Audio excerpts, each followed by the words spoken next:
Hello বন্ধুরা, কেমন আছো তোমরা? সানি দেওলের জাট 2 মুভির অ্যানাউন্সমেন্ট হয়েছে, তো আজকে সেটারই কথা বলবো আমরা।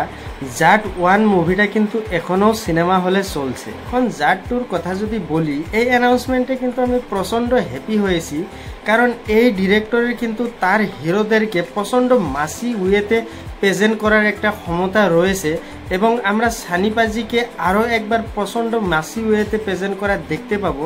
তো সেটা অবশ্যই খুব ভালো খবর। এবার জাট 1 ছবিটা দেখে লোকের মনে হতে পারে যে এই ছবিটা তো মাত্র 80 কোটির মতো বিজনেস করেছে, সেটা কি এমন বিজনেস হলো?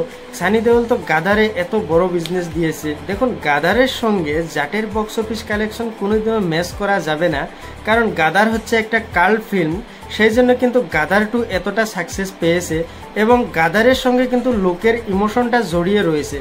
তাই জন্য গাদারের সঙ্গে কোনোদিনও জাটের বক্স অফিস কালেকশন ম্যাচ করা যাবে না।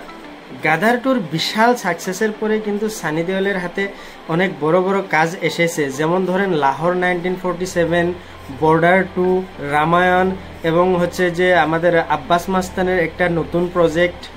এই সিনেমাগুলো যদি ভালো হয় এবং বক্স অফিসে সফল হয়, তাহলে কিন্তু সানি দেওলের স্টারডম আবার নতুন করে এস্টাবলিশ হবে। এবার জাটের কথায় যদি আসি, দেখুন সিনেমাটা তো বক্স অফিসে খুব একটা কালেকশন করতে পারেনি, কারণ এই সিনেমার বাজেটই তো রয়েছে 100 কোটির মতো।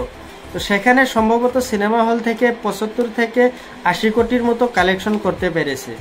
এখন আপনাদের মনে প্রশ্ন হতে পারে যে এই সিনেমার কালেকশনই তো খুব একটা বেশি হয়নি, তো প্রডিউসার কিসের উপর ভিত্তি করে পার্ট 2 বানাবে?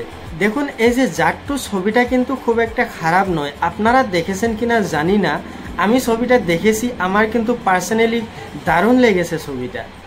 এবার প্রডিউসাররা ভেবেছে যে এই ছবিটা যেহেতু ভালো একটা ছবি হয়েছে, এই ছবিটা যখন অনলাইন প্ল্যাটফর্ম বা ওটিটি প্ল্যাটফর্মে রিলিজ করা হবে, তখন কিন্তু ছবিটার ওয়ার্ড অফ মাউথও বাড়বে এবং ছবিটা লোকে দেখবে, এবং তখনই কিন্তু জাট 2 ছবিটা বানাবে।